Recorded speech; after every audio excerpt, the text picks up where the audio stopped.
জানো সুমাইয়া, তোমাকে যে কখন এত ভালোবেসে ফেলেছি নিজের অজান্তে তা আমি জানি না। মায়া, মায়া, আরে কে জানি আসছে, তুমি ওদিকে যাও, দেখি ওদিকে যাও। কে আসছে? আরে যাও না। এ মায়া, কোথায় তুমি? কোথায় যে গেল?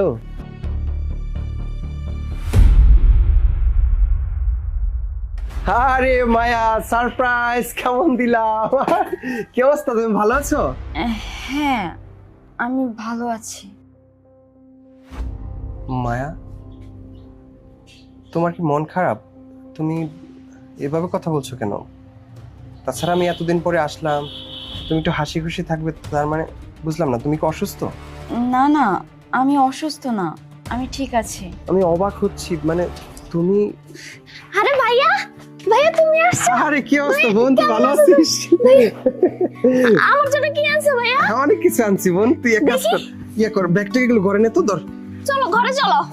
আরে ভাবি দাঁড়াই আছো কেন? চলো ভাইয়াকে নিয়ে ঘরে চলো। হ্যাঁ হ্যাঁ, চল ঘরে চল। আরে আসো। আসো আসো ভাইয়া। হ্যাঁ আচ্ছা। ভাইয়া আমি তো জুতাগুলো খুলে দিচ্ছি। আরে তুই করছিস কেন? আরে আমি করি না। যে কাজটা করার কথা আমার বউ, সেটা আমার বোন করছে। কোনো না কোনো ঘটনা তো আছে এখানে, ওর মন খারাপ কেন? না না, বিষয়টা আমাকে দেখতেই হবে। আরে হয়েছে, উঠ, আমি খুলতেছি, সমস্যা নাই। তোর ভাই একেবারে পারবে না এরকম তো না। জুতাগুলো একটু বাইরে রাখ। আচ্ছা মায়া, সুমাইয়া এদিকে আসো। বোন একটু এক গ্লাস পানি দে তো, যা। আচ্ছা ভাইয়া। আচ্ছা, তোমার মন খারাপ দেখে আমার ভালো লাগছে না বিষয়টা। তোমার সাথে আমার কথা আছে, তুমি আসো এদিকে বসো। আচ্ছা ঠিক আছে, দাঁড়াও আমি দরজাটা লক করে নিই।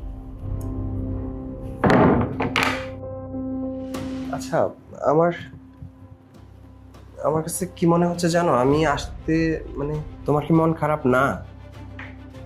না তেমন কিছু নাই, এমনিতেই। একটা জিনিস ভেবে আশ্চর্য হচ্ছে, আজকে আমি 3 বছর পর প্রবাস থেকে আসলাম, অথচ তোমার মুখে হাসি নেই, তুমি স্তব্ধ হয়ে আছো। আবার বলতেছো তুমি অসুস্থ না, তোমার শরীরে ওরকম কোনো জ্বর নাই। তাহলে মানে ঘটনাটা কি, আমাকে একটু খুলে বলো, কি হয়েছে? আরে কে বলছে আমার মন খারাপ না? তো আমি তো খুশি হয়েছি। তাছাড়া পৃথিবীতে কোন মেয়ে আছে যে তার স্বামীকে দেখে খুশি হয় না? আমিও তোমাকে দেখে অনেক খুশি হয়েছি। দেখো, তুমি খুশি নাকি বেজার সেটা অন্তত আমার বোঝার ক্ষমতা আল্লাহ দিছে, তাই না? তুমি অতটাও খুশি হওনি যে আমি যতটা আশা করেছিলাম আর কি। আমি জানো, বিমানের মধ্যে যখন ছিলাম তখন নেটওয়ার্ক পাই নাই, বিমান থেকে নেমেই মানে অস্থির হয়ে গেছি কখন তোমার সাথে দেখা করব। মানে ভাবছিলাম একটা ফোন দিই, আবার ভাবলাম যে ফোন দিলে তো সারপ্রাইজটাই নষ্ট হয়ে গেল, সেজন্য সরাসরি চলে আসছি। আর এসে দেখি তোমার মুখটা অন্ধকার, মানে আমার ভালো লাগছে না বিষয়টা। তুমি বলতেছো তোমার মন খারাপ না, অথচ আমি দেখছি তোমার। ভাইয়া পানিটা খেয়ে নাও। ও হ্যাঁ, পানি আনছিস?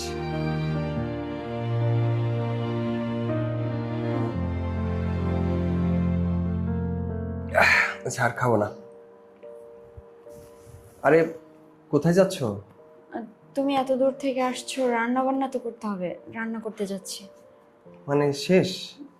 আচ্ছা তুমি বসো, আমি রান্না বান্না করে তারপর ফ্রি হয়ে তোমার সাথে কথা বলবো। হ্যাঁ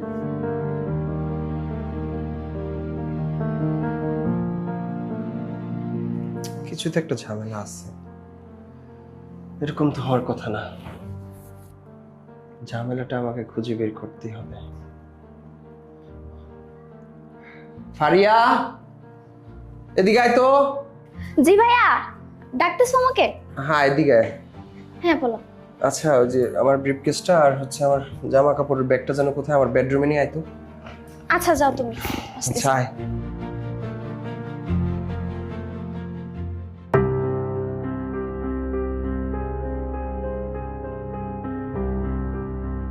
রাজু, কে আসছে? আরে প্রবাস থেকে আমার হাজবেন্ড চলে আসছে। কি, তোমার হাজবেন্ড আসছে প্রবাস থেকে? আস্তে কথা বলো। হ্যাঁ তুমি একটা কাজ করো, তুমি এখন চলে যাও, তোমাকে আমি ফোন দিয়ে সবকিছু বলবো, ঠিক আছে? এখন চলে যাব? প্লিজ তুমি চলে যাও, নাহলে অনেক বড় সমস্যা হবে। তুমি যাও না? আচ্ছা বিকেলে আইসো তুমি। হ্যাঁ আচ্ছা তুমি যাও, আমি তোমাকে ফোন দিব, যাও তুমি, যাও তাড়াতাড়ি যাও। যাচ্ছে তো, এরকম করতেছো কেন?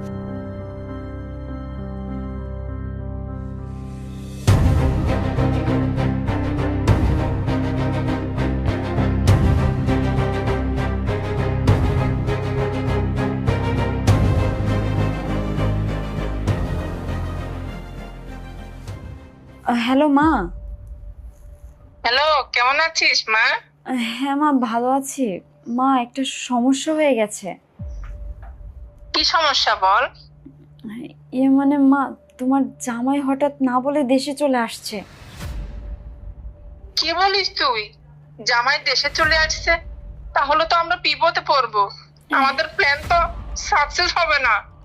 হ্যাঁ মা, আমারও এই চিন্তা হচ্ছে। এখন কি করব কিছু বুঝতে পারছি না মা। আচ্ছা, তুই কোনো চিন্তা করিস না, আমি আজকে আসতেছি, তোর সাথে দেখা করব।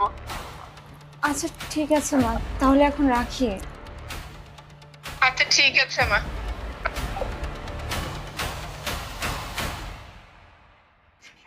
মায়া, হ্যাঁ বলো। আরে আমি তো অবাক হচ্ছি, আমি এভাবে বসে থাকবো? আমার ড্রেস আপ কোথায় একটু দাও। আমার বোন কোথায় নিয়ে গেল আবার যেন ব্রিফকেসটা। আমি একটু ড্রেসটা চেঞ্জ করি, জার্নি করে আসছি, তুমি চুপ করে আসো এভাবে, বুঝলাম না আমি কিছুই। ও, ফারিয়া মনে হয় ওর রুমে রাখছে। আচ্ছা তুমি বসো, আমি ড্রেসগুলো নিয়ে আসি।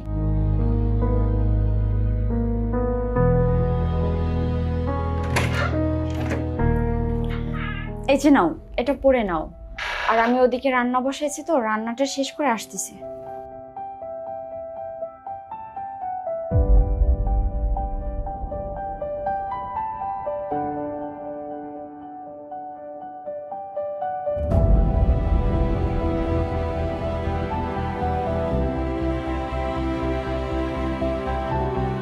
Hello.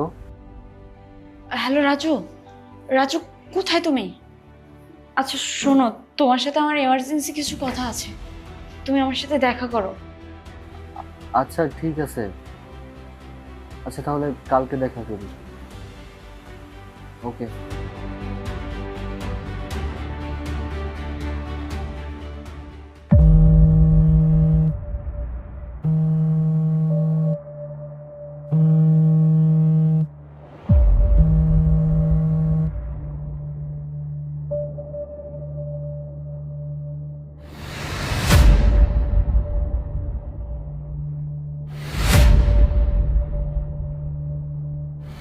Hello.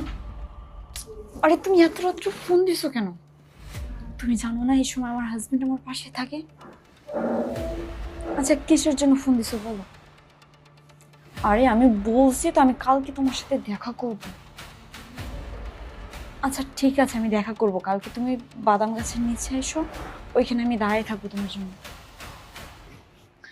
Please R phone দিও না। তুমি বুঝতে পারছো না, আমার হাজবেন্ড যদি কোনোভাবে জেনে যায় অনেক বড় সমস্যা হয়ে যাবে। আচ্ছা তুমি রাখো, আমি তোমার সাথে কালকে দেখা করব। প্লিজ আর ফোন দিও না। আচ্ছা ঠিক আছে।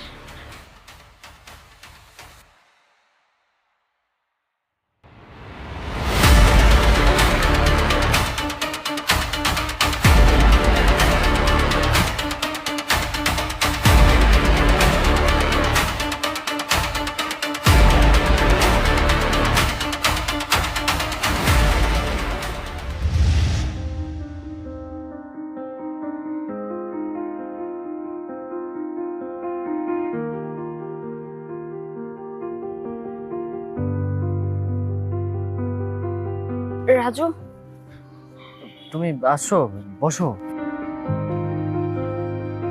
তুমি এখানে বসে আছো আর আমি কতক্ষণ ধরে ওই বাদাম তলা তোমার জন্য দাঁড়িয়েছিলাম। আচ্ছা যাই হোক, বলো। হ্যাঁ, আমি ওই সকাল থেকে বাদাম তলে বসে থাকতে থাকতে বোর হয়ে গেছি, তাই এখানে আসি। আচ্ছা চলো, ওইদিকেই চলো।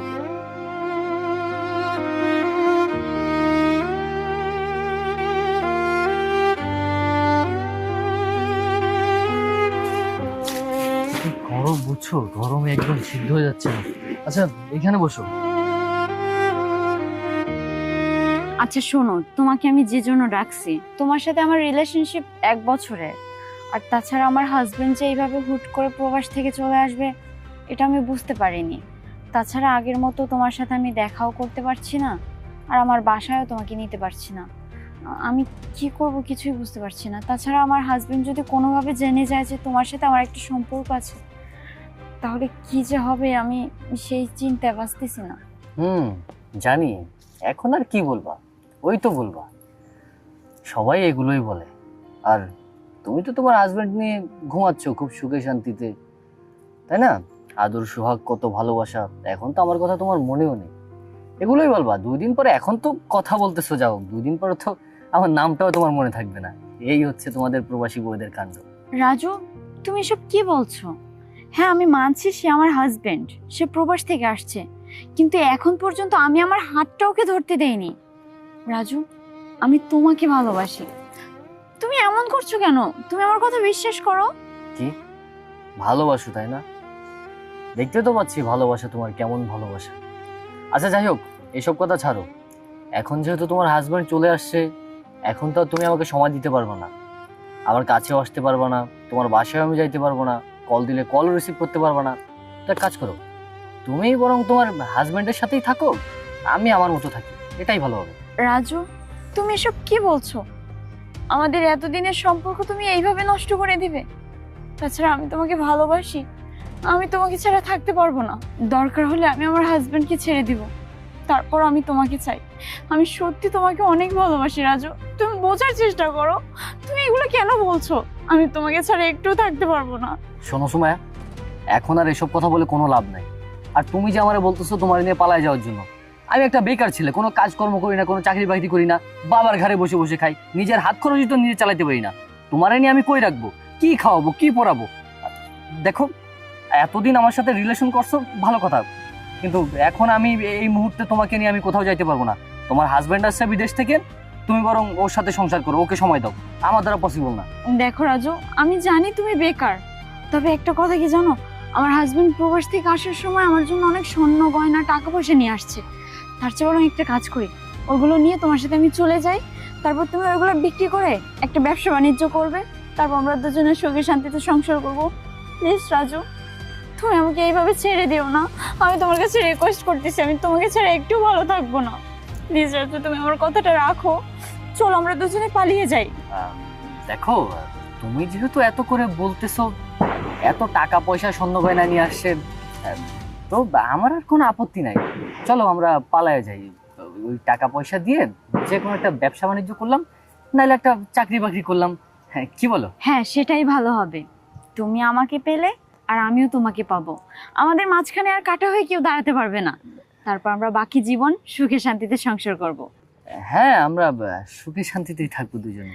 আচ্ছা ঠিক আছে, তাহলে আজকের মতো উঠি, কারণ আমার হাজবেন্ড যদি কোনোভাবে জানতে পারে তাহলে অনেক বড় সমস্যা হয়ে যাবে। আর আমি 2-4 দিনের ভিতর সবকিছু গোছগাছ করে তোমাকে ফোন দিব, তুমি আর আমি তারপর পালিয়ে যাব, ঠিক আছে? আচ্ছা আচ্ছা চলো। চলো, অনেক সময় হয়ে গেছে।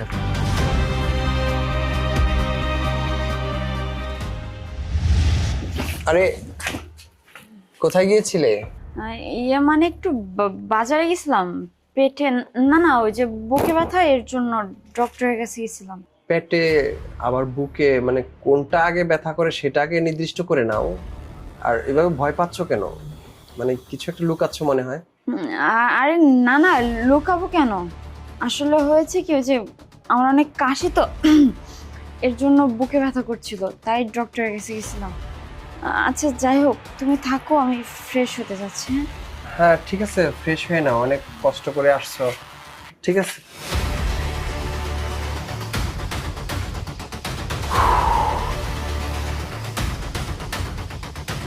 পাখি এখন অন্য কারো ডালে ঘুরপাক খাচ্ছে। এই তো চলে এসেছে। মা মায়া, মায়া, মেয়েটা কোথায়? আরে মা, তুই কেমন আছিস? মা ভালো আছি, তুমি চলে আসছো? হ্যাঁ মা, তোকে আমি অনেকবার ফোন দিয়েছি, তুই কোথায় ছিলি? আমার ফোনটা রিসিভ করলি না? মা আমি বাইরে গেছিলাম তো, ফোন সাইলেন্ট ছিল, এর জন্য তোমার কল রিসিভ করতে পারিনি। আচ্ছা যাই হোক, তুমি আসো, তোমার সাথে আমার অনেক কথা আছে। মা তুমি আসছো, ভালোই হয়েছে। আচ্ছা মা শোনো না, হুট করে তোমার জামাই যে দেশে চলে আসবে সেটা আমরা ভাবতে পারিনি। তাছাড়া তোমার জামাই যত টাকা পয়সা যা কিছু দিয়েছে আমাকে, এখন যদি সব কিছুর হিসাব চায়, আমিও কি এগুলোর হিসাব কিভাবে দিব? তাছাড়া 3 তলা করার জন্য যে টাকাগুলো দিছে ওইগুলো তো আমি খরচ করে ফেলছি, আর ওই যে জমি কেনার জন্য যে টাকাটা দিছে ওইটা তো তোমার কাছে। এখন যদি সব কিছুর হিসাব চাই তাহলে আমি কিভাবে দিব? মা আমার মাথায় কোনো কাজ করতেছে না, যে কোনো কিছু একটু করো না মা। এটা তো চিন্তার বিষয়, তবে মা তুই চিন্তা করিস না, আমি যেহেতু আসছি সব সমস্যার সমাধান হবে। দেখো মা, আমি এত কিছু জানি না। তাছাড়া এই সব টাকা তো তোমাকেই দিছি, এই সব কিছু তোমারই ম্যানেজ করতে হবে। যাই হোক, চলো উপরে চলো। আচ্ছা ঠিক আছে, চল। ও তুমি এখানে বসে আছো? দেখো না, মা আসছে। আসসালামু আলাইকুম আম্মাজান, ভালো আছেন? আসেন আসেন, আপনার কথাই ভাবছিলাম যে আপনার সাথে দেখা করতে যাব। ওয়ালাইকুম সালাম, আমি ভালো আছি, তুমি ভালো আছো? হ্যাঁ মা, ভালো আছি। আসুন আসুন, আপনি এদিকে আসুন, ভিতরে আসুন মা। আসেন, বসেন বসেন, আপনার অপেক্ষায় ছিলাম। আপনার সাথে আমার দেখা করা হয়নি, প্রবাস থেকে আসছি তো। যাই হোক, কেমন আছেন বলেন? হ্যাঁ আলহামদুলিল্লাহ। বাবাজি তুমি কেমন আছো? মা আসলে কি বলবো, ভালো আছি, আল্লাহ ভালো রাখছে। তো আপনার সাথে আমার অনেক কথা আছে, যে কথাগুলো আসলে বলা উচিত, এই জন্য ভাবছিলাম আপনার বাসায় যাব। আপনি এসেছেন, বেশ ভালোই হয়েছে। আচ্ছা, এই মায়ের জন্য যাও, তুমি রান্না বান্না করো। ওই যে মা আসছে, ভালো মন্দ ফ্রিজ থেকে রান্না করো। মা আপনি আমার কথাগুলো শুনবেন একটু। এই যাও না, তুমি দাঁড়ায় আছো কেন? যাও। আচ্ছা ঠিক আছে, যাচ্ছি। জামাই বাবাজি তুমি হ্যাঁ মা, কি আমি কথা বলবে? বলতেছি মা, অনেক কথা। আপনি হয়তো ব্যাপারগুলো কিভাবে নেন আমি জানি না, তবে কথাগুলো আমার বলতেই হচ্ছে। হ্যাঁ বাবা, আমি তো তোমার মায়ের মতো, তুমি কি বলবে বলো, সংকোচ করো না। মা আপনি তো জানেন খুব ভালো করেই, ছোটবেলায় আমার বাবা মা মারা যায়। অনেক কষ্ট করে প্রবাসে যাই, প্রবাস থেকে কিছু টাকা পয়সা ইনকাম করে এই বাড়িটা করি। পাশাপাশি ভালো একটা চাকরি করি আমি প্রবাসে। সেখান থেকে আমি অনেক টাকা পাঠাইছি ওর জন্য। এখন 3 তালাটা করার কথা, সেটাও করা হয়নি। পাশাপাশি পাশে একটা জমি কেনার কথা ছিল জমির চাচার, ওই জমিটাও কিনা হয়নি। এখন আমি ওর প্রশ্ন করলাম যে টাকাগুলো কোথায়। সে বলতেছে যে সব টাকা এই ঘরের মধ্যে ডালছে। এই ঘর তো আমি নিজেই কমপ্লিট করছি, এখন আর কি কাজ করছে আমি নিজেও দেখতেছি না। এখন এত টাকা সে কোথায় গেছে, কি করছে আমি নিজেও জানি না। পাশাপাশি আজকে 1 সপ্তাহ আসছি। এখন আপনার মেয়ে, মানে কি বলবো, আপনি আমার শাশুড়ি, আপনার মেয়ে আমার সাথে একটা রাত ভালো করে থাকে নাই। সে কার সাথে যেন মোবাইলে কথা বলে, সে কোথায় যেন যায়, আমি এগুলা কিছুই জানি না। তবে ধারণা করতে পারতেছি কোনো একটা ছেলের সাথে তার রিলেশন আছে। তা এখন মা আমি এগুলো নিতে পারতেছি না। আমি কেউ নাই আমার যে দেখাশোনা করবে। ছোট একটা বোন আছে, সেও অবহেলিত হয়ে পড়ে আছে।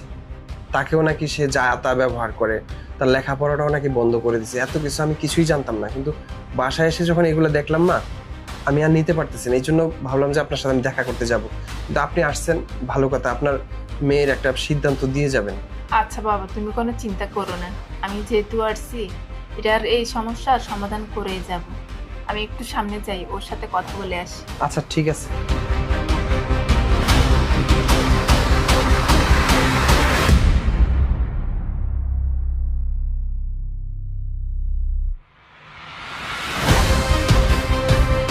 তোর সাথে আমার অনেক কথা আছে, চল এদিকে, রান্না বান্না পরে করিস।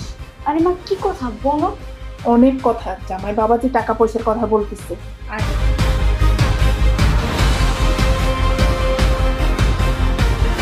জামাই বাবাজি টাকা পয়সার কথা বলতেছে, আমি বলছি তোর সাথে কথা বলে তারপরে জামাই বাবার সাথে ফাইনাল কথা বলবো।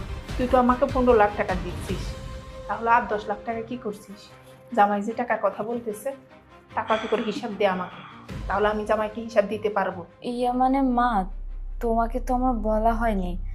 আসলে হয়েছে কি, একটা ছেলের সাথে না আমার রিলেশনশিপ আছে, তো ওর নাকি একটা বড় বিপদ হয়েছে, এর জন্য ও আমার কাছ থেকে 10 লাখ টাকা নিয়েছিল। কিন্তু আমি চাচ্ছি, ও আবার টাকাটা ফেরত দিচ্ছে না। কিন্তু ও বলছিল যে টাকাটা ফেরত দিয়ে দেবে, বারবার চাচ্ছি কিন্তু ফেরত দিচ্ছে না। কি করবো মা, আমার মাথায় কোনো কাজ করতেছে না। আল্লাহ, একটা ছেলেকে চিনা নাই জানা নাই, তাকে তুই 10 লাখ টাকা দিয়ে দিলি? মা, তোমাকে আমি বললাম না যে ওই ছেলেটার সাথে আমার সম্পর্ক আছে? আচ্ছা যাই হোক, আরো কথা আছে, সেগুলো তোমাকে আমি পরে বলবো। এখন যদি তোমার জামাই এগুলো কোনো কিছু জানে, তাহলে অনেক বড় সমস্যা হয়ে যাবে। চলো উপরে চলো, আসো। সমস্যার তো করে বসে আছি। আচ্ছা মায়া, এই যে প্রবাস থেকে আসলাম, আজকে 1 সপ্তাহ ফুরিয়ে গেল, অথচ তুমি, মানে আমি যে তোমার হাজবেন্ড, আমি যে তোমার স্বামী, সেরকম কোনো গুরুত্ব দিলা না, মর্যাদা তো দিলাই না। পাশাপাশি সারাক্ষণই দেখি তুমি অন্যমনস্ক। তোমার কি হয়েছে আমাকে অন্তত খুলে বলো। তোমাকে এত এত টাকা দিলাম, টাকা পয়সাগুলো নাই। স্বর্ণ গয়না দিলাম, সেগুলোও খুঁজে পাচ্ছি না। নতুন করে আরো স্বর্ণ গয়না নিয়ে আসছি, তারপরেও আমি তোমার মন পাচ্ছি না। মূলত কি সমস্যা আমাকে একটু খুলে বলো। না তেমন কিছু। আরে কি হলো? মা মায়া, মা মায়া, মায়া, তোর কি হয়েছে মা?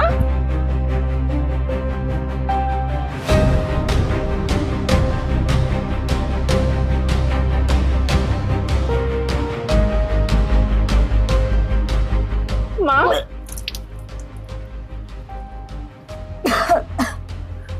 তোর কি হয়েছে মা? আরে আমার মেয়েটার তো শরীরে অনেক জ্বর, বমি হচ্ছে না মা? চল চল ঘরে চল, বিশ্রাম নিবি। মা মায়া, এদিকে বস, দেখি। শুয়ে পড় মা, শুয়ে পড়। আমার কলিজার টুকরা, কি হয়েছে তোর? মারে ক, মারে খুইলে ক সব। মা, তোমাকে যে ছেলেটার কথা বলছিলাম না, যে আমি একটা ছেলের সাথে রিলেশন করি, ওর সাথে মা আমার শারীরিক সম্পর্কও হয়েছে। আমি 3 মাসের অন্তঃসত্ত্বা।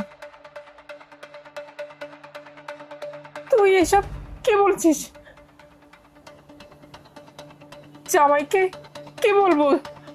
ছি ছি ছি ছি। মা, আমি ওই ছেলেটাকেই ভালোবাসি, আর ওকে বিয়ে করে ওর সাথে সংসার করতে চাই। তাই ভাবছি আজকে ওর সাথে আমি পালিয়ে যাব। আচ্ছা ঠিক আছে, তুই যে সিদ্ধান্ত নিয়েছিস আমিও তোর সিদ্ধান্তে রাজি আছি। তাহলে 25 লাখ টাকার হিসাব দিতে হবে না। সাপও মরল, লাঠিও আর ভাঙলো না। তুই যদি ওই ছেলের সাথে পালিয়ে যাস, তাহলে তোর গর্ভের সন্তানও বাবার পরিচয় পেল। আর ও কাকে ধরবে? ও তো মা বাবা নেই, আমাদের নামে কেস মামলা কিছুই করতে পারবে না। তাহলে তুই তাড়াতাড়ি রেডি হয়ে নে, আমি সব গুছিয়ে দিচ্ছি।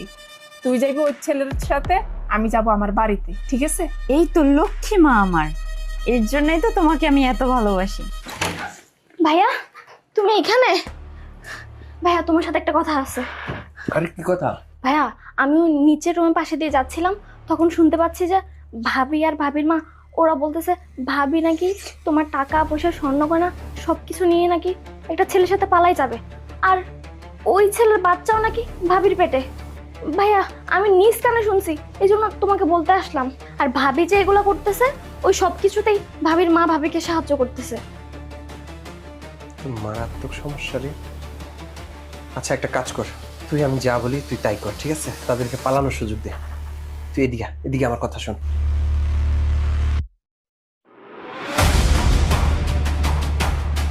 ঠিক আছে? আচ্ছা ভাইয়া। আচ্ছা ঠিক আছে।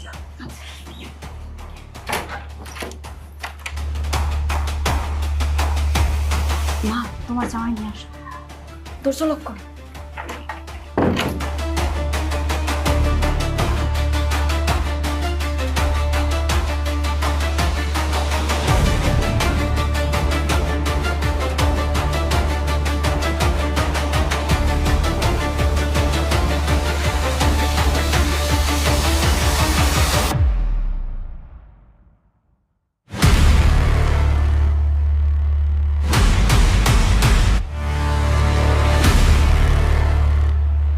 মা, কাপড় নেওয়ার কোনো প্রয়োজন নেই, টাকা আর স্বর্ণ গয়না গুরুত্বপূর্ণ, এগুলো নিয়ে যাও।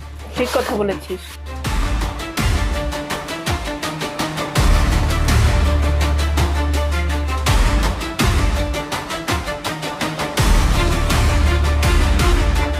মা দাঁড়াও, দরজা লাগাও। এখন আবার তোর কি হয়েছে? মা শোনো, ও তো নয় বাসায় নেই, কিন্তু ওর যে একটা বোন আছে না, একটু দুনিয়ার কুট না, সব কিছু ওর ভাইকে বলে দিবে। একটা কাজ করি, এই ব্যাগটা এখানে কোথাও একটা লুকিয়ে রেখে যাই, আর আমার কিছু দরকারি কাগজপত্র আছে, সেগুলো ওই রুম থেকে আমি নিয়ে আসি, কি বলো? আর এই ব্যাগটা নিয়ে যদি বাইরে যাই, তাহলে আর বোনও সন্দেহ করবে। এখানে রেখে যাওয়াটাই সেভ মনে হচ্ছে, কি বলো মা? আচ্ছা ঠিক আছে, এখানে রাখতে হলে। আচ্ছা ঠিক আছে, তুমি তাহলে একটু বাইরে দাঁড়াও, দেখো ওর বোন আসে কিনা, আমি একটু লুকাই আসি। হ্যাঁ আচ্ছা ঠিক আছে, আমি বাইরে যাচ্ছি।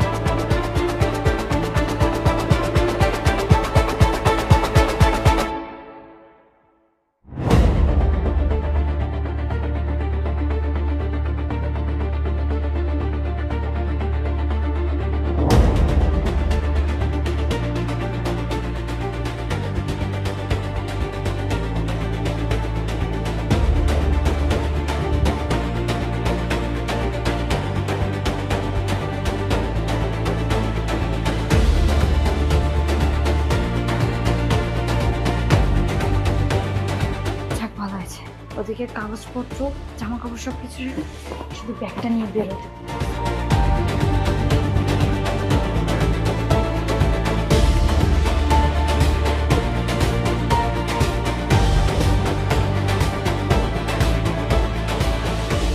ভাইয়া বের হও, সব নিয়ে নিয়েছি। রাখতে পারছিস?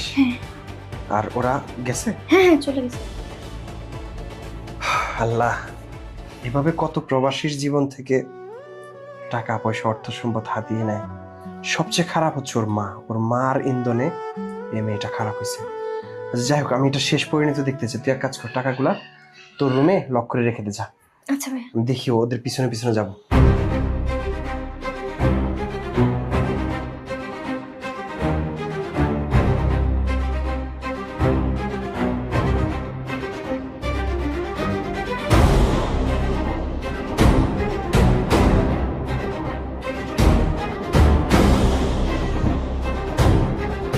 রাজু তুমি কোথায়? তাড়াতাড়ি আসো, আমি মায়ের বাড়ির সামনে দাঁড়াইছি। আরে আমি আসতেছি, এই তো আমি মোড়ে, তুমি কই? এই যে আসো দেখছি।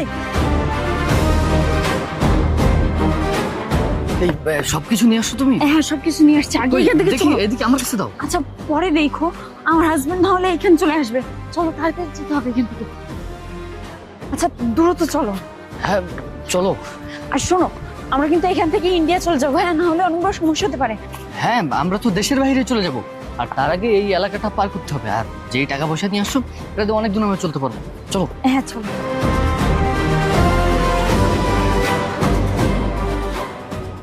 দাঁড়াও এখানে, দেখি ব্যাগটা দিকে দাও।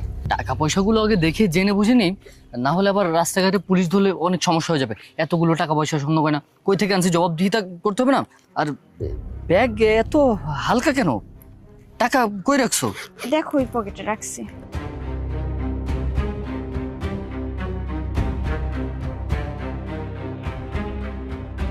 কই এর ভিতর তো কিছুই নেই, টাকা পয়সা কো?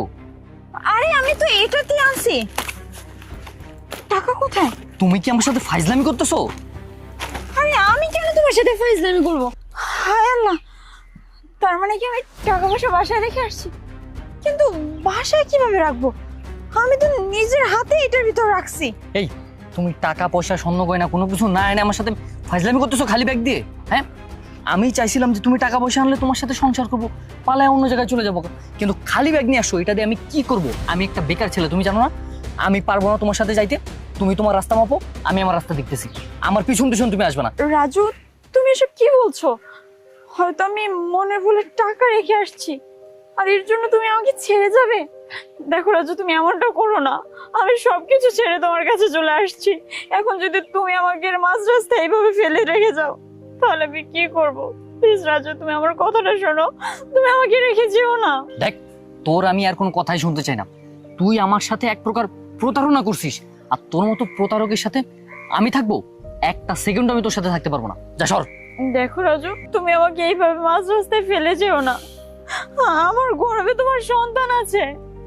তুমি অন্তত আমাকে এই অবস্থায় এখানে ফেলে যেও না। তোমার সন্তানের কথা ভেবে হলেও তুমি আমাকে বিয়ে করো রাজু, প্লিজ আমি তোমার কাছে রিকোয়েস্ট করছি। সন্তান মানে? এই কিসের সন্তান? আমি কি বিয়ে করছি যে আমার সন্তান হবে? এই সন্তান তোর হাজবেন্ডের বলে চালাই দে। এই সন্তানের দায়ভার আমি নিতে পারবো না। তুই যে রাস্তা দিয়ে আসছিস ওই রাস্তা দিয়ে চলে যা, আর যদি টাকা পয়সা নিয়ে আসতে পারিস সেদিন আমাকে কল দিবি। তাছাড়া আমাকে কোনো মেসেজ বা কল দিবি না। থাক তুই তোর মতো। রাজু রাজু আমার কথাটা শোনো।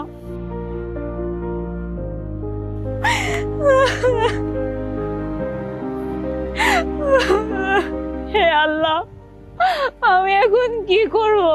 আমি এমন একটা পরিস্থিতির ভিতরে দাঁড়িয়ে আছি, না আমার হাজবেন্ডের কাছে যেতে পারবো, না আমার ফ্যামিলির কাছে, না আমার প্রিয় মানুষের কাছে। এই সন্তানের দায়িত্ব কে নিবে? আমি কি করবো? আমার কিচ্ছু বুঝতে পারতেছি না। আল্লাহ তুমি একটা রাস্তা দেখাও আল্লাহ আমাকে।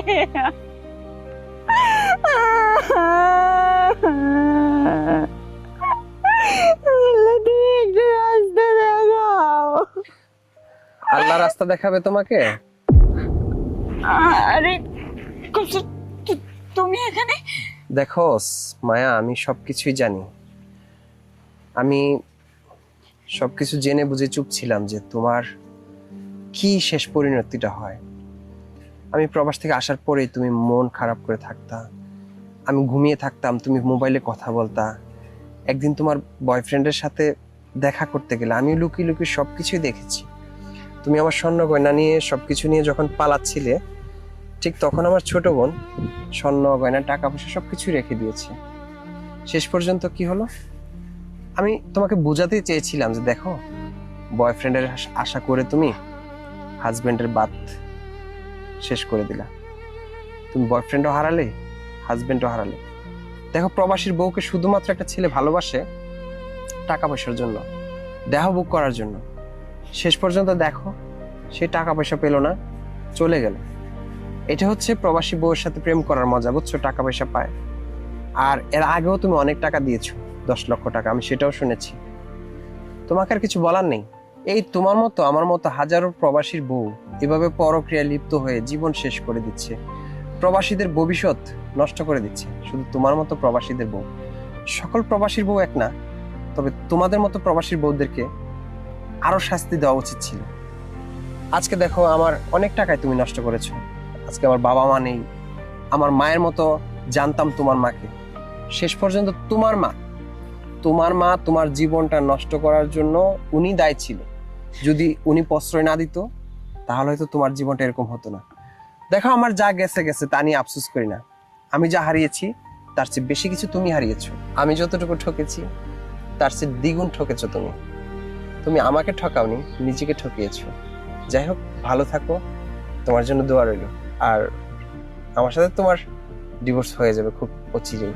তোমার মতো আর মেয়ে কোনো মায়ের না হোক, আর তোমার মতো মা পৃথিবীতে না হোক। ভালো থাকো। আসসালামু আলাইকুম।